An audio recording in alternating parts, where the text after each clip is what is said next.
Okay, assalamu alaikum. And I was waiting कि आपके participant कुछ बढ़े because number is not appropriate at the moment. बहरहाल जो बच्चे हैं उनसे request है कि please turn on your cameras.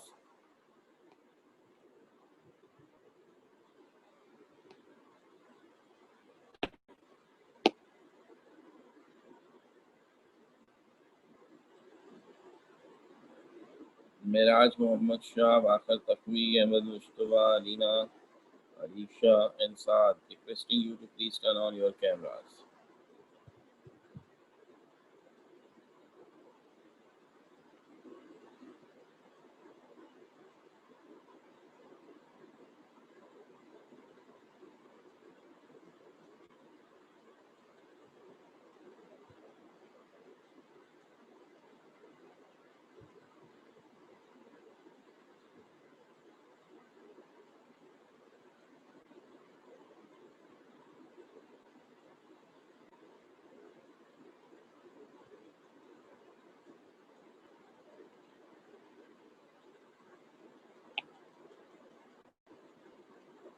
Yes, beta, I'm still waiting. Miraj.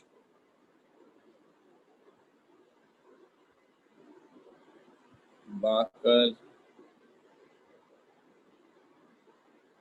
Saad, Ahmed Mustafa, Mirza Muhammad Ayan.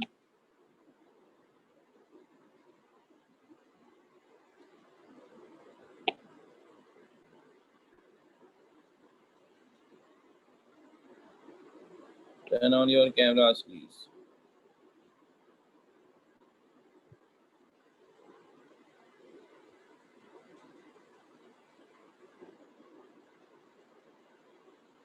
Hafsa Khan, Mohammad Hamza, साद वसीम ने कैमरा ऐसा अच्छा ऑन किया कि उसमें बस कुछ नज़र ही नहीं आ रहा। मैंने कहा कंप्लीट अंधेरा करके ना अलीना और उन्होंने कैमरा ऑन किया कि मतलब सर भी खुश हो जाए, हमारा भी काम हो जाए।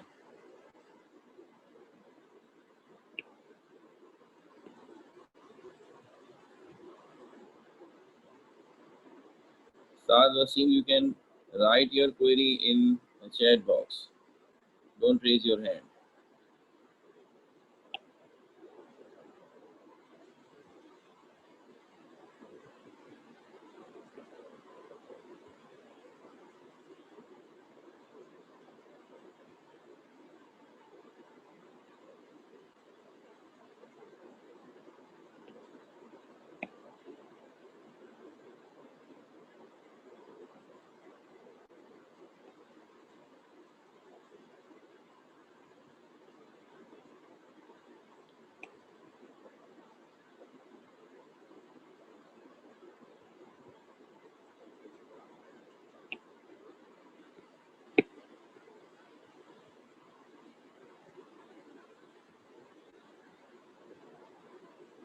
अहमद मुस्तफा ने कैमरा ऑन किया फिर बंद कर दिया। अब तो इतनी समझ में नहीं आता कि आप लोग पर्दे में पढ़ना चाह रहे हैं, क्या करना चाह रहे हैं।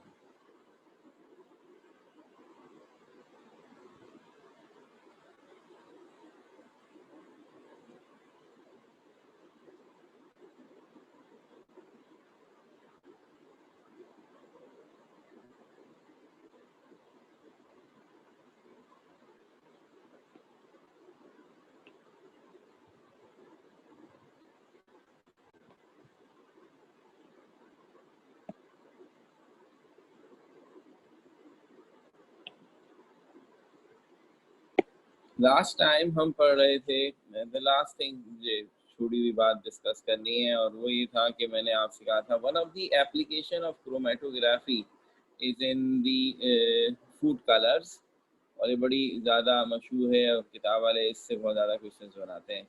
और उसकी लैंग्वेज ये होती है कि suppose you are a food inspector, आप फूड इंस्पेक्टर हैं और आपने एक ऐसी फैक्ट्री पर का इंस्पेक्शन करना है जहां सिर्फ ये चेक किया जाए कि जो स्वीट्स बनाई जाती हैं बच्चों के खाने की, ख़ास तौर पर बड़े भी खा सकते हैं, उसमें जो कलर इस्तेमाल होता है क्या वो ऑथोराइज्ड कलर है या वो कलर है जिस पर बैन या पाबंदी है. So you want to check that they are using harmless food color for their sweets or they are using harmful or poisonous food color for their fruits.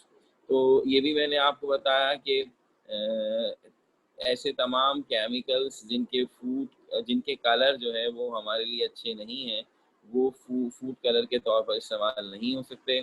उनकी लिस्ट WHO की तरफ से और हर मुल्क ने अपने तौर पर जारी की हुई होती है. तो फूड इंस्पेक्टर्स को नहीं पता होगी तो और किसको पता होगी. तो अब वो चेक करने का आसान तरीका क्या है?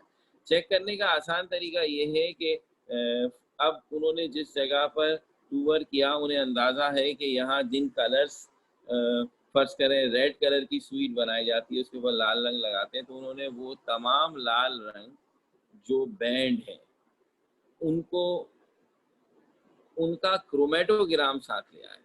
आप क्रोमेटोग्राफी के रेस्पेक्ट से बता रहे हैं ना. तो अब होगा ये कि उन्होंने रैंडमली इन फैक्ट्री में 5 स्वीट्स उठाई, उनसे उनके कलर का सैंपल लिया और उनका क्रोमेटोग्राम बनाया और उनके पास ऑलरेडी उस फूड कलर का क्रोमेटोग्राम मौजूद है जिस पर बैंड है. तो अब जो 8 चीज़ें हो गई ना, 3 वो हैं जिन पर जो बैंड है और 5 सैंपल्स का इन्होंने फूड कलर लिया. तो ये टोटल हमने अब तक जो पढ़ाया था तो उसमें एक फिल्टर पेपर की शीट लेते थे, उस पर एक स्पॉट लगा कर देखते थे. ये काम एक साथ बहुत सारी डाइस का भी हो सकता है. तो उस सूरत में हमारा जो फिल्टर पेपर होता है वो शीट की सूरत में लिया जाता है. अब वो सिर्फ स्ट्रिप नहीं होती बल्कि एक रेक्टेंगुलर शीट होती है ऐसी.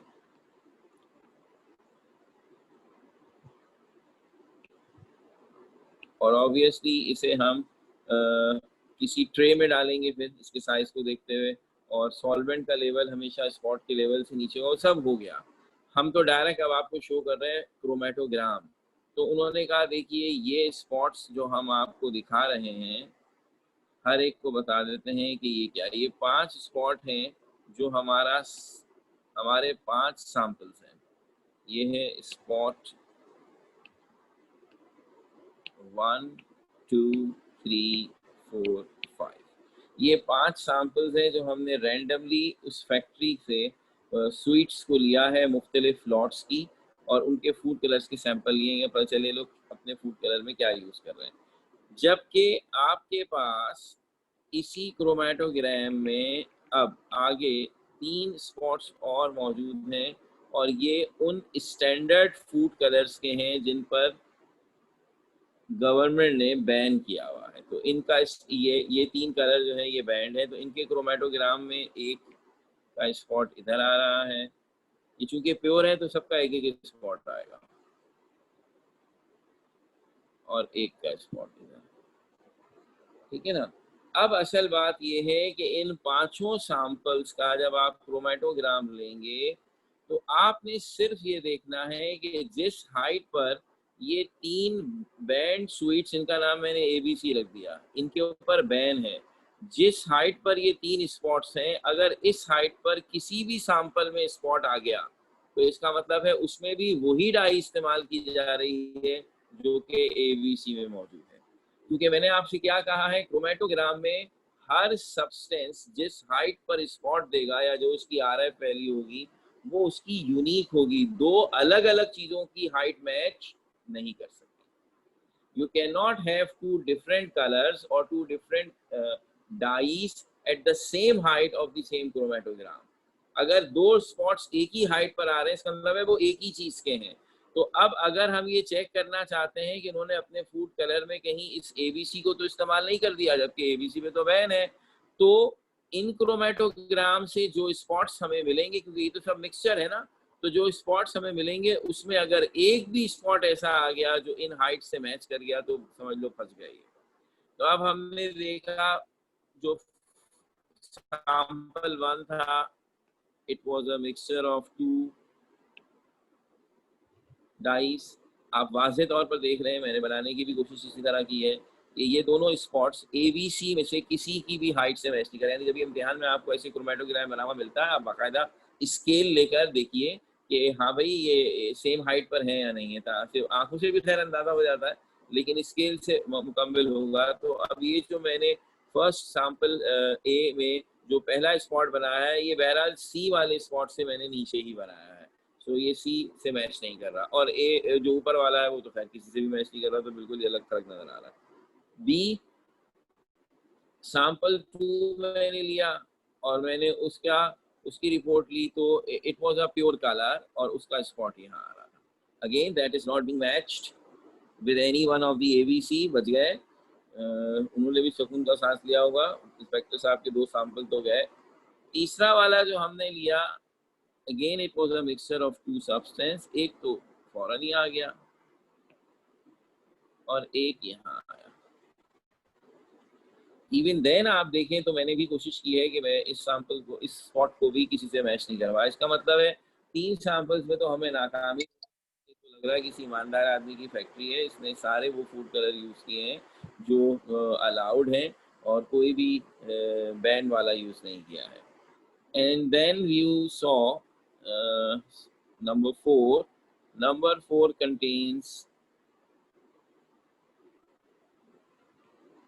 only one spot, and that spot exactly match with the A.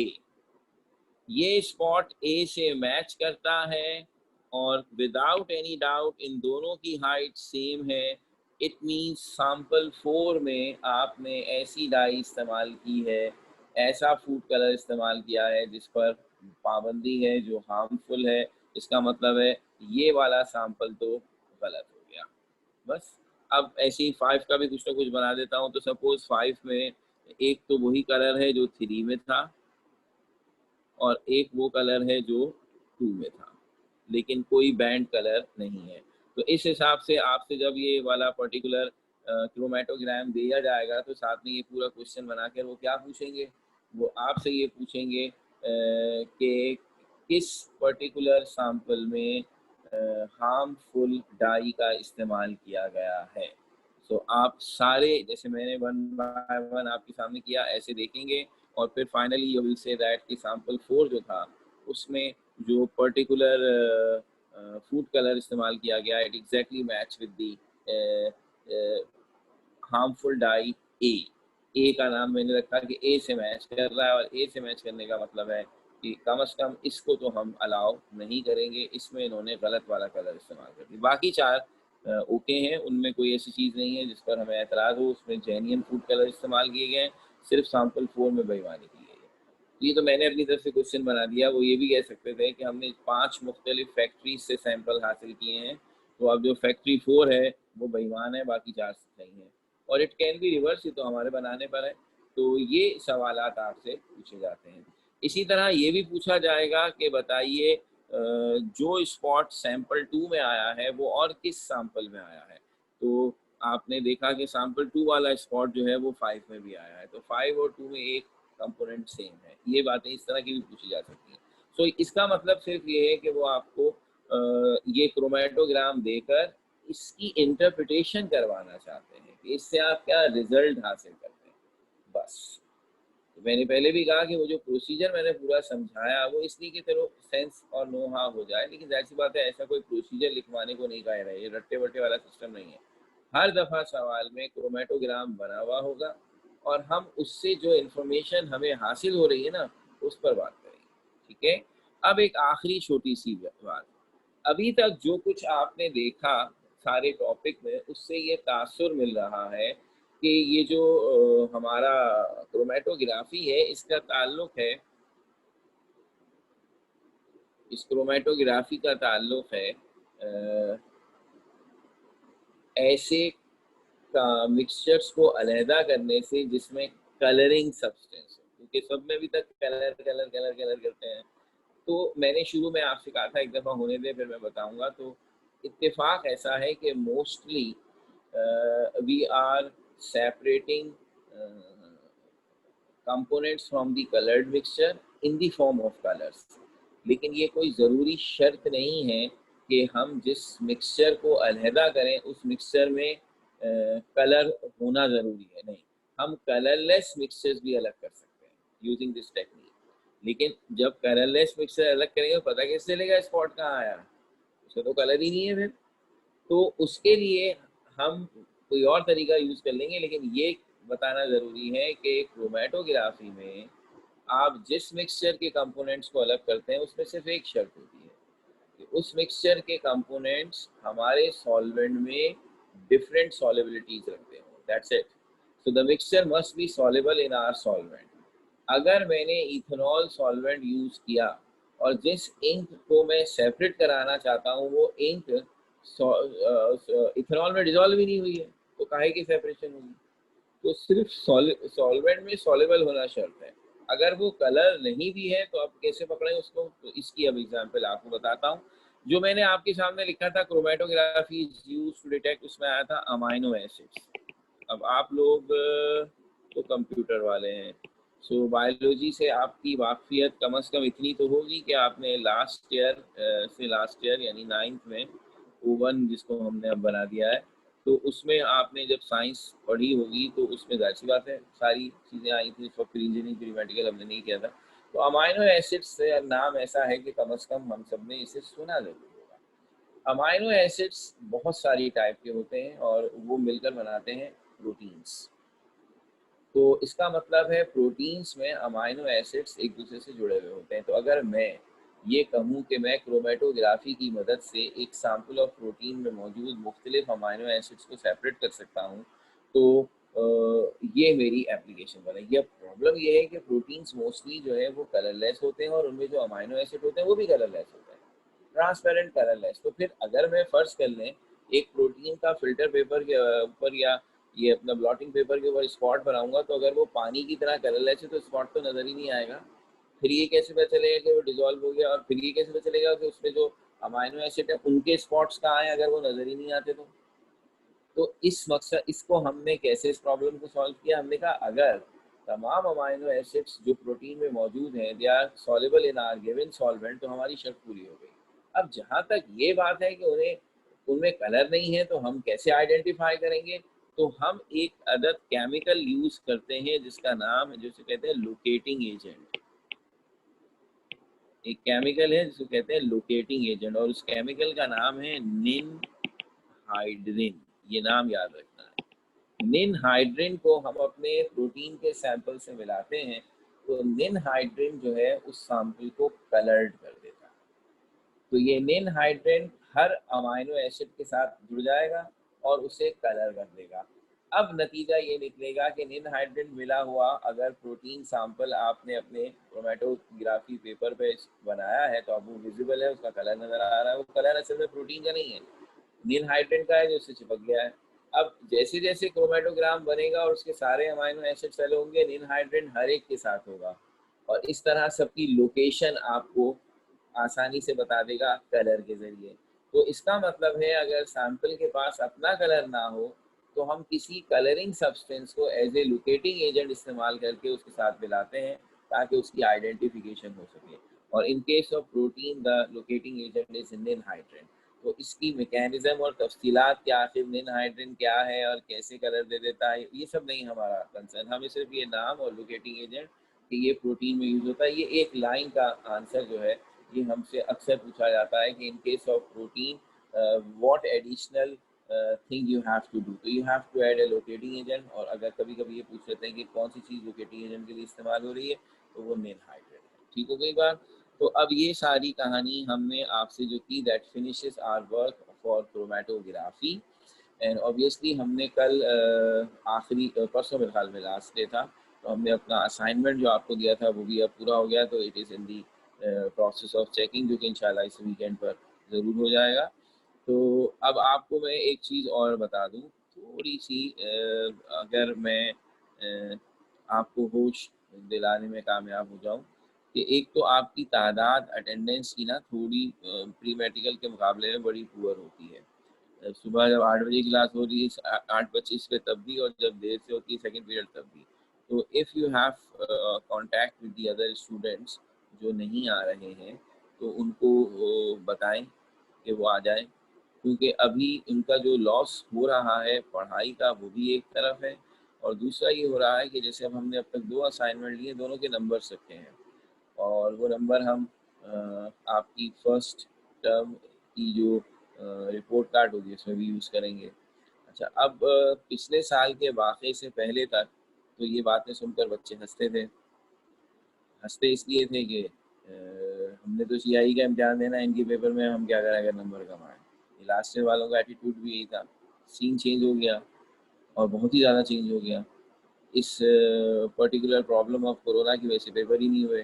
Paper नहीं हुए, प्रेडिक्टेड ग्रेड्स दिए गए। प्रेडिक्टेड ग्रेड्स दिए गए, सीआई वालों ने अपने रिजल्ट दे दिए जो कि प्रेडिक्टेड ग्रेड से थोड़े डिफरेंट थे। तो जब प्रेडिक्टेड ग्रेड्स दिए गए तो जिन दिनों प्रेडिक्टेड ग्रेड्स दिए जाने थे, आप भी माशाल्लाह उस वक्त O2 के 3 सब्जेक्ट्स के प्रेडिक्टेड ग्रेड्स दिलवा रहे थे। तो the attitude suddenly changes with the teacher, क्योंकि एक तो मैं खुद था, मुझे अंदाजा था कि वो बच्चे कुछ ज़्यादा ही ख्याल करने लग गया कि आप सर को अच्छे ग्रेड दे दीजिएगा। ये खैर वो मरहला गुजर गया। सीआई वालों ने हमारे ग्रेड धड़ाम से गिरा दिए तो हम एकदम से विलन बन गए। लेकिन अब पिछले दिनों जो खबर आई है तो हम एकदम से फिर हीरो बन गए हैं। अब हर एक को ये टेंशन हो गई है कि आपने हमें प्रेडिक्टेड ग्रेड क्या दिए थे, क्योंकि वही आ रहे हैं। तो मेरे पास भी मैसेज आने शुरू हो गए। तो भाई बात सारी ये है कि इस पूरे खेल में जिसका अभी कुछ पता नहीं कि वो आपकी बारी में कंप्लीटली या पार्शली अप्लाई होगा या नहीं, क्योंकि still we are in a situation of uncertainty.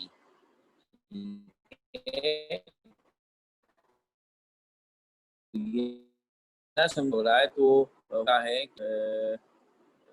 Paper इस तरह लिया जाए कि उसके साथ साथ प्रेडिक्टेड ग्रेड्स भी मांगे जाएं कि भाई साल का आप देख लीजिए ना, दूसरा महीना चलने वाला है, इट्स अफेक्टेड।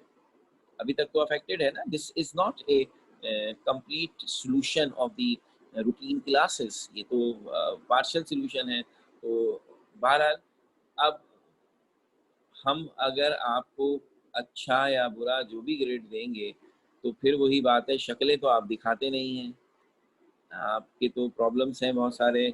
कैमरा मैं कहता हूँ ऑन करें तो बड़ी मुश्किलों से कुछ कैमरे ऑन होते हैं, फिर फ़ौरन बंद हो जाते हैं कि पता नहीं क्या उसमें किराया लग रहा है आपको। तो अब शक्ल तो मुझे नज़र आनी नहीं कि आप मुझे ये कहते हैं जैसे आयरिश लोगों ने कहा है कि हमारी शक्लें देखकर नंबर ना दो, तो अब वो तो मुझे नज़र नहीं आ रही।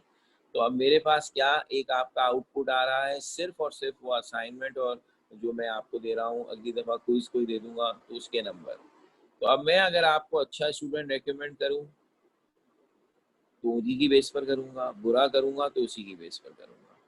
तो फिर एतराज़ की गुंजाइश नहीं रहेगी। तो अच्छे और समझदार बच्चे वो होते हैं जिनको एक तजर्बा हो जाए तो वो थोड़ा-सा ख़याल करते हैं। एक तजर्बा आपको हो चुका है और इतने समझदार तो मेरे ख़्याल में आप हैं कि प्रेज़ेंट सिनेरियो को अच्छी तरह से ऑब्ज़र्व कर रहे होंगे कि ये ठीक है कि पाकिस्तान के अंदर इस वक़्त कुछ सूरत-ए-हाल माशाअल्लाह अल्लाह का लाख-लाख शुक्र है बेहतर होनी चली है।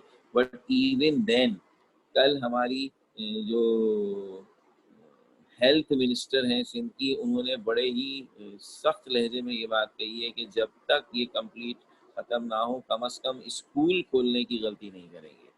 अच्छा, और हमारा दूसरा इशू ये है कि हम रेलेवेंट हैं यूरोप से भी और ब्रिटिश सूरत हाल से भी, जहाँ स्टिल हमारी तरह के ही हालात हैं और कम से कम वहाँ अभी ऐसे हालात नहीं हुए कि they can afford to reopen the school normally. उन्होंने कुछ जगहों पर ट्रायल बेसिस पर देखा है कि एसओपी के साथ क्या चलता है, but they are not back to the normal और अभी फ़िलहाल उन्हें भी बहुत जल्दी इसकी उम्मीद नहीं है। So what gonna be happen in the coming session, कैसे आप एग्ज़ाम किए जाएँगे, उसमें क्या रोल हो जाएगा अब स्कूल की रिकमेंडेशंस का। तो आप अभी से कोशिश करें, क्योंकि पिछले साल वालों को जिसमें आप भी थे ना, आप O3 के टीचर से आपका वाला नहीं पड़ा, आपका O2 से पड़ा था। उन लोगों का आर्ग्यूमेंट ही हमारे साथ ये था कि सर हमें पहले पता होता कि ऐसे होगा तो हम सारा साल स्कूल के भी पेपर्स में और असाइनमेंट में आपको अच्छा करके दिखाते, वरना अदरवाइज़ तो हम बहुत अच्छे बच्चे हैं। तो ये बात उनके लिए तो जस्टिफाइड फिर भी थी कि ज़ाहिर-सी बात है मार्च में ये बातें सामने आई हैं, आपके लिए नहीं हो सकेंगी। तो बेटा हालात को समझें, पढ़ाई ऐसे नहीं होगी जैसे आप समझ रहे हैं। थोड़ा-सा हमें ज़्यादा संजीदा होना पड़ेगा, इंस्ट्रक्शंस को फ़ॉलो करें। मैं बार-बार आपसे कह रहा हूँ कि अगर आपके साथ कोई प्रॉब्लम ऐसा है जो आपको रोके रखता है, तो उस प्रॉब्लम को दूर करें, but you have to turn on your cameras. क्योंकि मैं अभी तक लफ्ज़ रिक्वेस्ट इस्तेमाल कर रहा हूँ, इसके अलावा और कोई इस्तेमाल नहीं करूँगा। मैं सिर्फ़ अपनी कंप्लेन आगे भेजूँगा और फिर मैं जो करूँगा तो मैं नहीं सुनता किसी की, ये मैं बता दूँ पहले ही। जिन बच्चों ने मुझसे पूछने की कोशिश की है कि आपने क्या प्रेडिक्टेड ग्रेड दिए, मैंने तो उनकी कॉल भी रिसीव नहीं की है। तो ये मैं इस मामले में फिर थोड़ा हाश हो जाता हूँ, तो इसलिए ख्याल करें। अच्छा, अब हम बाकी बातें ऐसी डराने वाली नहीं करना चाहते, क्योंकि मैं अभी फ़िलहाल आपके बारे में बहुत अच्छे इंप्रेशंस रखता हूँ, मुझे लग रहा है कि ये अच्छे बच्चे हैं। तो अब हम चैप्टर नंबर 5 की तरफ जाना चाहते हैं। हमने पहले 4 चैप्टर्स ख़त्म कर दिए। अच्छा, ये 4 चैप्टर्स क्योंकि हम अपनी किताब के नाम को इस्तेमाल कर रहे हैं, मैटर्स को, तो ऐसी बात है, ये चैप्टर्स बुक वाले ने अपनी मर्जी से बनाया। अगर फर्ज कर ले एक और बुक होती है जो अमूमन कुछ स्कूलों में प्रेस्कॉट की इस्तेमाल होती है, उसके चैप्टर की सीक्वेंस दूसरी है। बहरहाल, तो जो CIE वाले सिलेबस बनाकर हमें भेजते हैं ना, उसमें 12 कंपोनेंट्स हैं, 12 यूनिट्स हैं, और चैप्टर हमने 26 बना दिए। तो वो 12 यूनिट्स के हिसाब से जो पहले 4 चैप्टर हैं, दे कॉन्स्टिट्यूट फर्स्ट का यूनिट। ये पूरा एक यूनिट बन जाता है काइनेटिक पार्टिकुलर थ्योरी, और इसका सेपरेशन टेक्निक्स और एलिमेंट मिक्सचर कंपाउंड, ये पूरा एक हिस्सा बन जाता है। तो जो हमने कर दिया, और ये भी तय है कि ये इम्तिहान में तीनों कंपोनेंट, तीनों पेपर्स में, MCQs में, थ्योरी के पेपर में और प्रैक्टिकल के पेपर में, इनका एक अच्छा कंट्रीब्यूशन है। यानी इस वक्त अगर हम में से कोई रैंडमली किसी भी साल का पेपर 1, पेपर 2 और पेपर 4 उठा ले, तो बिल्कुल बिगिनिंग में ही, शुरू के ही कुछ MCQs ऐसे होंगे जिनका ताल्लुक इन टॉपिक से होगा। इसी तरह थ्योरी के पेपर में, चूंकि ये टॉपिक बेसिक टॉपिक्स हैं, तो ये ना आप कहिए कि इसमें से पूरा क्वेश्चन आया हुआ होगा। नो नो नो नो, ऐसा होगा कि जो क्वेश्चंस पूछे जा रहे होंगे उनके अंदर 2-2, 3-3 मार्क्स के पार्ट क्वेश्चन जो है उनका ताल्लुक इन कॉन्सेप्ट से होगा। Same as that for paper 4, क्योंकि अभी ये उन टॉपिक्स की बात हो रही है जो कि एक तरह से बेसिक हैं, जो बिल्डअप कर रहे हैं हमारा कॉन्सेप्ट। तो इसी तरह का चैप्टर 5 भी है, which is about a very very important concept of chemistry, and that is atom. So इसको हम एटम कहें, एटॉमिक स्ट्रक्चर कह दें, ये है chapter. It's all about atom. It's all about the most important particle of the matter, जिस पे सारी प्रॉपर्टीज मैटर की डिपेंड करती हैं। सो मेरा ख्याल है हमने खुद ने भी बहुत दफा जो चीज़ें पढ़ी इससे पहले एटम को बहुत ज़्यादा यूज़ किया है, और आप भी इससे फेमिलियर हैं। तो अगर मैं एक फॉर्मल सी डेफिनेशन एटम की लिखने की कोशिश करूं तो ये बनती है, it is the smallest representative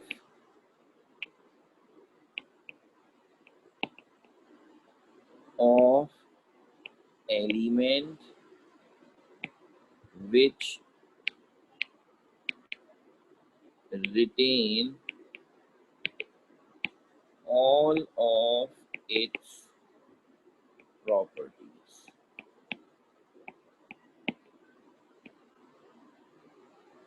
ये किसी भी एलिमेंट का वो सबसे छोटा रिप्रेजेंटेटिव है जिसमें उस एलिमेंट की सारी प्रॉपर्टीज आती हैं। एक आसान सी मिसाल ये दी जाती है कि जैसे गोल्ड एक एलिमेंट है, आपके पास गोल्ड की, सब फर्ज कर लीजिए एक 1 ग्राम का कॉइन है, गोल्ड के कॉइन्स आते हैं 1 ग्राम, छोटा ऐसे कॉइन है आपके पास, ये गोल्ड है, हाथ लगाया, देखा, और ARY वालों के पास चले जाएं, वो यही काम करते हैं, उन्होंने कहा हाँ जी ये तो 24 कैरेट गोल्ड है। अच्छा भाई, किसी ने इस पर हैमर मारा, हैमरिंग की, और इसके 2 टुकड़े कर दिए, ऐसे 2 टुकड़े, कॉइन टूट गया। आप रोने लग जाए, ओए मेरा गोल्ड टूट गया। नहीं, गोल्ड नहीं टूटा है, सिर्फ इसका अमाउंट डिवाइड हुआ है। मे बी अगर आपने इसे एग्जैक्ट टू हाफ में तोड़ा है तो हाफ ग्राम एक तरफ चला गया, हाफ ग्राम एक तरफ। क्या इससे इसकी वैल्यू पर कोई फर्क पड़ गया? No, not at all. जो पूरे कॉइन की थी वही आधे आधों की मिलाकर वही होगी, स्टिल ये दोनों पार्ट्स गोल्ड ही कहलाएंगे। क्वांटिटी कम हो गई, बेसिकली क्वांटिटी कम हो रही है, बाकी कोई चीज कम नहीं होती, स्टिल दे आर गोल्ड, उसी तरह चमकेंगे, उसी तरह की खूबी है।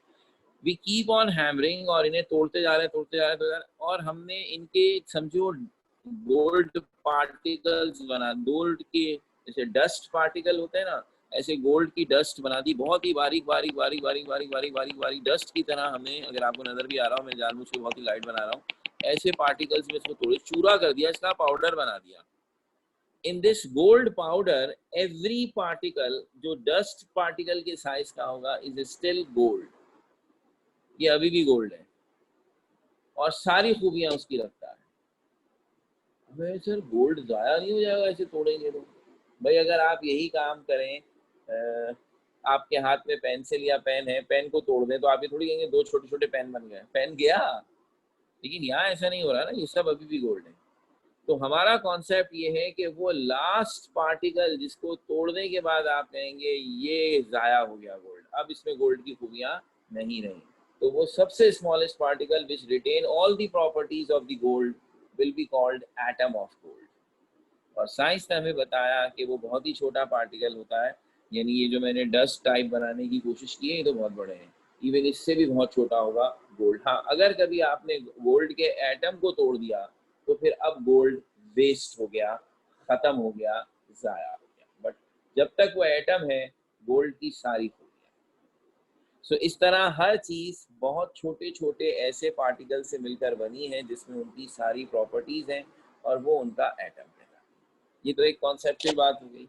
हमारा असल टॉपिक ये सब बातें करना नहीं है, हमारा असल टॉपिक इस चैप्टर में है to talk about the further properties of atom. Further properties of atom का मतलब है कि हम इस चैप्टर में ये पढ़ना चाहते हैं कि एटम के अंदर क्या है। सो मेरा नहीं ख्याल कि ये कोई नई इंफॉर्मेशन होगी, everybody knows about it. Atom के अंदर जो चीज़ें हैं या जो पार्टिकल्स हैं उन्हें कहा जाता है सब atomic particles.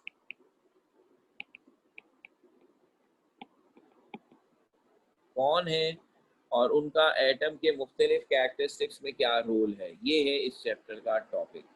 We want to know about the subatomic particles, कि वो कौन है, उनकी क्या प्रॉपर्टीज हैं, and what is the role of these particles in atom. तो हमें फौरन, इंतहाई अच्छी बात कि हमें फौरन एक मैसेज आया जिसमें ये नाम बताए गए हैं अलीना की तरफ से, बिल्कुल सही है। देयर आर 3 सब एटॉमिक पार्टिकल्स।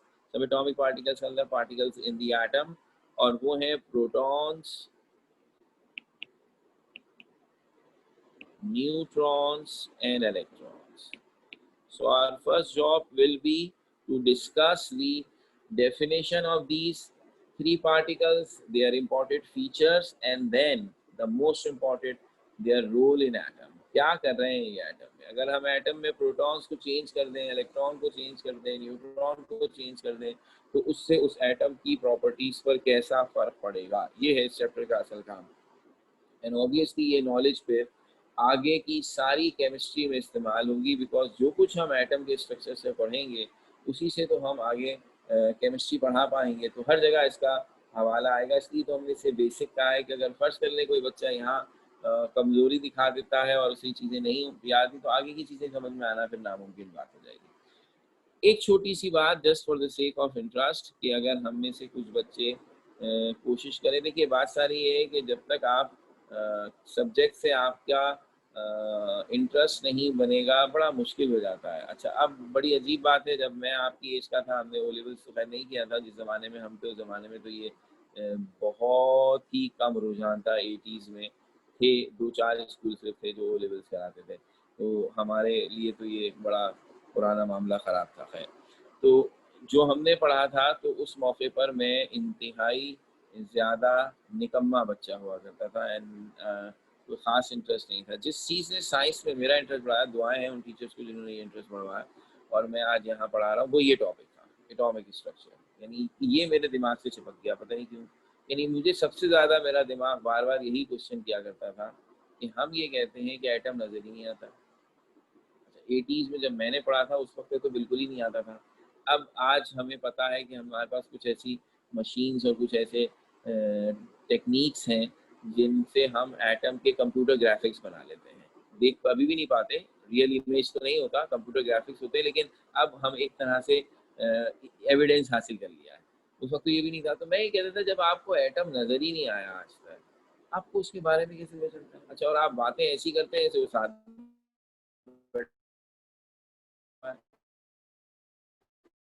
इलेक्ट्रॉन है ये भी बता दें, कितने हैं ये भी बता देंगे, न्यूट्रॉन है, और फिर अभी ये भी बात, इसमें से प्रोटॉन और न्यूट्रॉन एटम के सेंटर में होते हैं जिसको आप न्यूक्लियस कहते हैं, और इलेक्ट्रॉन जो है उस सेंटर के बाहर सर्किल में घूम रहे हैं। अरे भाई, एटम नजर नहीं आ रहा है, उसके अंदर की चीजें आप बता रहे हैं कि वो कितनी है और क्या कर रही है। साउंड्स वेरी स्ट्रेंज, मुझे लगा ये झूठ बोलते हैं, कहानियां बना रहे हैं। तो अब टीचर्स टू टीचर्स ही होते हैं ना भाई, तो हमें डर भी लगता था, जैसे आपको भी कभी कभी लगता होगा कि यार ये पूछ लेंगे तो कहीं ये डांट पड़ जाएगी या बेइज्जती कर देंगे या ये कह देंगे कैसा बेवकूफ़ी का सवाल। तो अब उनसे पूछ नहीं पाते थे, तो नतीजा ये हुआ कि मैंने अपने तौर पर खुद से इधर उधर से किताबें ये वो, उस ज़माने में तो नेट भी नहीं था, और अपनी पूरी कोशिश की कि ये पता चले क्या, और जैसे जैसे मैं पढ़ता गया मेरा इंटरेस्ट बढ़ता गया। बहरहाल ये हो सकता है मेरे लिए हो, आपके लिए ना हो, लेकिन मेरा एक क्वेश्चन है, अगर आप सर्च कर सकें तो मुझे खुशी होगी।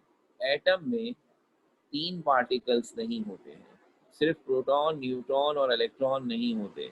ये वो 3 कॉमन पार्टिकल्स हैं जिन पर एटम की सारी केमिकल प्रॉपर्टीज डिपेंड करती हैं। सो केमिस्ट्री वालों को इन 3 के अलावा की ज़रूरत नहीं होती, लेकिन इन 3 के अलावा भी पार्टिकल्स होते हैं, और उनसे ज़्यादातर फिज़िक्स वालों को दिलचस्पी होती है। तो ओ लेवल्स में भी फिज़िक्स के अंदर आप उनका तज़किरा उनमें से एक आधे का तो ज़रूर पढ़ेंगे, और जब आप ए लेवल्स में जाएँगे तो बहुत तफ़सील से बहुत सारों का पढ़ेंगे। तो ये तकरीबन 200 200 different types of particles atom से एसोसिएटेड हैं, जिनमें से 3 ये बहुत ही मशहूर और कॉमन है, तो हम ये पढ़ाते हैं। उन्हें थोड़े हाई लेवल में, मैंने जैसे कहा ए लेवल में तो आप पढ़ेंगे ही पढ़ेंगे। तो हम ज़रा-सा सर्च मारें और देखें कि इन 3 के अलावा कितने और पार्टिकल्स हैं जिनके नाम आप मुझसे शेयर कर सकेंगे। तो ये नेक्स्ट टाइम पहली क्लास में मैं आपसे इंशाल्लाह पूछूँगा। तो अब यहाँ हम अपनी बात को ख़त्म कर रहे हैं, इंशाल्लाह नेक्स्ट टाइम आपसे बात होती है, और फिर हम देखते हैं कि क्या हो सकता है। एक नाम तो भई आ गया, बाकर तकवी ज़िंदाबाद, छा गए हो, और वो नाम है म्यूऑन। यस, म्यूऑन एक नाम आ गया है, अगर आप में से कोई अब और भी नाम मुझे बताएगा तो मुझे खुशी होगी। Thank you very much.